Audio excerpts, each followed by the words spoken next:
یہ جو نگران حکومت ہے پی آئی اے کو تو پرائیویٹائز کر رہی ہے لیکن سٹیل مل کو پرائیویٹائز نہیں کر رہی. یہ بتائیں جی اب فواد صاحب کہ سٹیل مل 2015 سے بند ہے اور بڑی تعداد میں ملازمین جو ہیں وہ تنخواہیں بھی لے رہے ہیں, اس کے گیس اور بجلی کے بل جو ہیں وہ میرا خیال ہے 1.5 ارب سے زیادہ ہیں. تو اس کو یہ بھی تو نقصان پہنچا رہی ہے پاکستان کو, بند ہے, اس کو پرائیویٹائز کیوں نہیں کر رہے آپ؟ ایسا ہے جی کہ جس دن میں نے نجکاری کا چارج لیا تو اس دن یہی وہ تھیں ٹرانزیکشنز جو پرائیورٹی میں تھیں. تو سٹیل مل کو جب دیکھا تو 2019 سے اس کی پرائیویٹائزیشن کا کام شروع ہوا تھا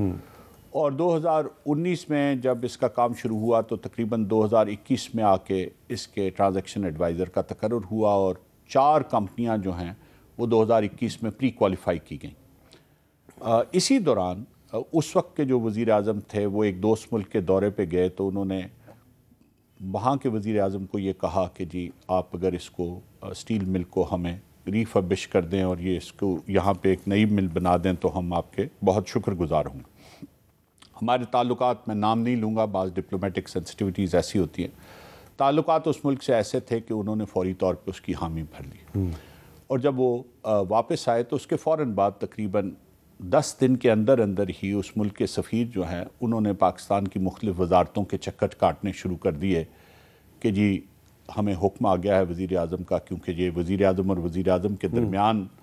ایک بات ہوئی ہے تو انہوں نے کہا کہ اس کو فوری آنر کیا جائے. اور اس ملک کی جو سب سے بڑی سٹیل انڈسٹری تھی انہوں نے بتایا کہ اس کو انہوں نے نامنیٹ کر دیا ہے کہ وہ پاکستان میں سٹیل مل لگائے گی, یہاں کی ضروریات کو بھی پورا کرے گی اور ایکسپورٹ بھی کرے گی پاکستان سے. اب یہ بات جو ہی ہوئی تو اگلے کیبنٹ میں یہ بڑی اچھی پروپوزل تھی اور یہ اگلی کیبنٹ میں جب یہ بات گئی تو کابینہ کے ایک رکن نے کہا کہ جی ہم یہی تو الزام پچھلی حکومت پہ لگاتے تھے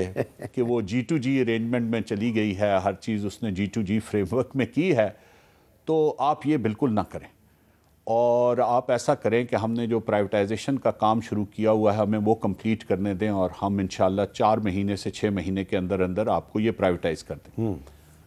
اب آپ سوچئے وہاں پہ جب یہ کہا گیا تو وزیر اعظم نے یہ منظور کر لیا اور انہوں نے کہا جی کہ ہم نے خود درخواست کی, ایک دوست ملک نے اس پہ حامی بھری, انہوں نے نامنیٹ کیا کسی کو کہ یہ کام کر کے دیں کیونکہ ہمیں وزیر اعظم پاکستان نے کہا ہے, اور پھر اس کے بعد ہم اپنی درخواست سے ہی مکر گئے. اب آپ آ جائیے اس دوسرے پہ جس کے بارے میں یہ کہا متعلقہ وزیر نے جی کہ ہم اس کو 4 سے 6 مہینے میں مکمل کر دیں گے.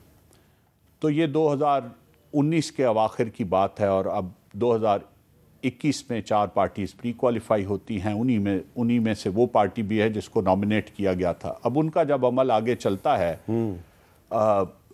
تو 4 میں سے 3 پارٹیز جو ہیں جو ایکچولی سٹیل کی بیک گراؤنڈ کی پارٹیز جو ہیں وہ 2022 کے آخر تک وہ 3 پارٹیز بیچ میں سے نکل جاتی اور وہ یہ کہتی ہیں جی کہ ہم اس میں انویسٹمنٹ نہیں کرنا چاہتے. اس میں ایک وجہ تو کووڈ کے بعد جو عالمی معیشت میں تھوڑا سا بحران آیا تھا وہ بھی تھا, لیکن اس کے ساتھ ساتھ میں بڑی ذمہ داری سے کہہ رہا ہوں کہ اس میں یہ بھی مسئلہ تھا کہ ہم نے خود ایک آفر کر کے اس سے پھر بیک ٹریک کیا تو اس کا بھی تھوڑا سا جو اس کو کہتے ہیں ریئیکشن آیا, رد عمل اس کا آیا. اب میں نے جس دن چارج سنبھالا تو میں نے یہ دیکھا کہ 14 مہینے سے ہم ایک سنگل بڈر کے ساتھ گفتگو کریں اور فائنینشیل ایڈوائزر کے اخراجات بھی پے کریں اور باقی بھی کریں, اور وہ سنگل بڈر بھی بار بار ہمیں ایک ہی بات کر رہا ہے. وہ بات کیا کر رہا ہے؟ وہ بات یہ کر رہا ہے کہ جی یہ آپ کی 1 ملین ٹن میں 1 million metric ton per annum کی جو صلاحیت کی مل ہے یہ آپ نے 1229 ایکڑ پہ لگائی ہوئی ہے. اب میں تو آج اگر 10 ملین ٹن کی مل لگاؤں تو مجھے صرف 200 یا 300 ایکڑ زمین چاہیے, آپ مجھے کہتے ہیں کہ 1300 ایکڑ زمین کے پیسے دو. تو میں کس لیے دوں؟ تو مجھے جو جتنی زمین کی ضرورت ہے میں تو اتنی زمین کے پیسے ہی دوں گا. دوسرا اس 1 ملین ٹن کی مل کو ریفربش کرنے کے لیے جو فائنینشیل فیزیبلٹی آن ریکارڈ ہے وہ کہتی کہ $585 ملین چاہیے, اور اگر اس کی جو میکسیمم جو صلاحیت ہے پیداواری جس کو ریز کیا جا سکتا ہے وہ 3 ملین ٹن تک سوری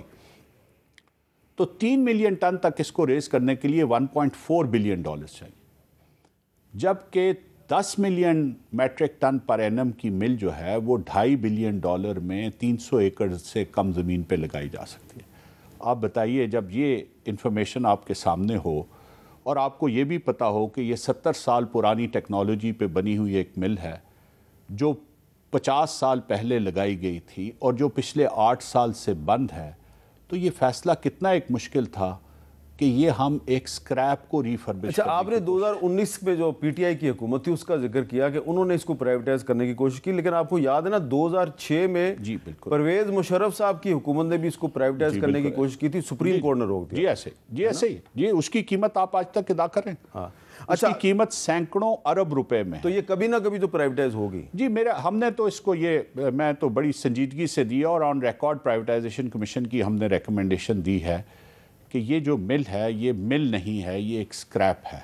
یہ اب اکنامیکلی فیزیبل نہیں ہے، نہ اس کو ریفربش کرنا نہ اس کو چلانا، کیونکہ یہ ٹیکنالوجی آبسلیٹ ہو چکی ہے، آؤٹ ڈیٹڈ ہو چکی ہے۔ تو سب سے بہتر یہ ہوگا کہ یہ جو زمین ہے اس کی ایک اپنی جیٹی ہے، اپنی بندرگاہ ہے، پورٹ کے اوپر یہ ایگزسٹ کرتی ہے۔ پاکستان کو کئی ممالک بہت عرصے سے کہہ رہے ہیں، خصوصاً چین بہت عرصے سے کہہ رہا ہے کہ آپ کوئی ایکسپورٹ زون ایسی بنائیں جس میں ہم ریلوکیٹ کر سکیں یہاں سے، اور ہمارے مسئلے کا حل میر صاحب یہی ہے کہ ہم کم از کم اپنی آئندہ 3 سے 4 سالوں میں 40-50 بلین ڈالر کی نئی ایکسپورٹ انڈسٹری پاکستان، تو یہاں پہ نئی انڈسٹری لگے گی۔ ہماری پروپوزل یہ ہے، وہ فیصلہ منسٹری آف انڈسٹریز اور پروڈکشن اور وفاقی کابینہ نے کرنا ہے، لیکن ہم نے یہ کہا ہے کہ حکومت سندھ کے تعاون سے یہاں پہ ایک ایکسپورٹ پروسیسنگ زون بنائی جائے گی۔ تو یہ تو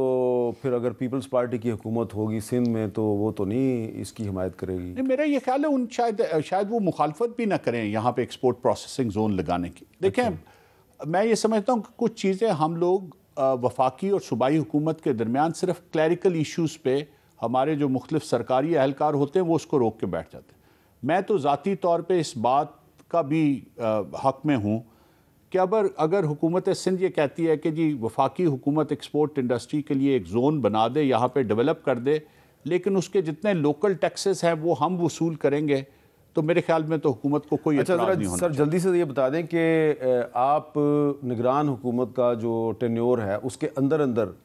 اور کیا کیا ٹارگٹس ہیں، آپ نے کس انڈسٹری کو پرائیویٹائز کرنا ہے؟ فرسٹ وومن بینک ہے جی ہمارا، اور وہ ہم کافی یقین ہے ہمیں کہ اس کو مکمل کر لیں گے۔ ہاؤس بلڈنگ فائننس کارپوریشن کی ٹرانزیکشن کو ہم اس میں جتنے باٹل نیکس تھے وہ ہم نے دور کیے ہیں اور ہمیں یقین ہے کہ اس کو ہم کر لیں گے۔ اس کے علاوہ میں اور منسٹر انرجی مل کے کام کر رہے ہیں، جو ہماری ڈسکوز ہیں جو ہر سال 680 ارب روپے کا اس سال کا لاس ہے، اگلے سال اس سے زیادہ ہوگا، اس کے اوپر ہم ایک ٹیمپلیٹ پہ کام کر رہے ہیں جس میں اس کا مینجمنٹ کنٹرول ہم پرائیویٹ سیکٹر کو وداؤٹ اسمال ڈائیوسٹمنٹ آف شیئرز، ہمیں امید ہے کہ ہم اپنے ٹینیور میں وہ ایک ٹیمپلیٹ ضرور ڈیولپ کر جائیں گے آنے والی منتخب حکومت کے لیے جس پہ وہ کام کر سکیں۔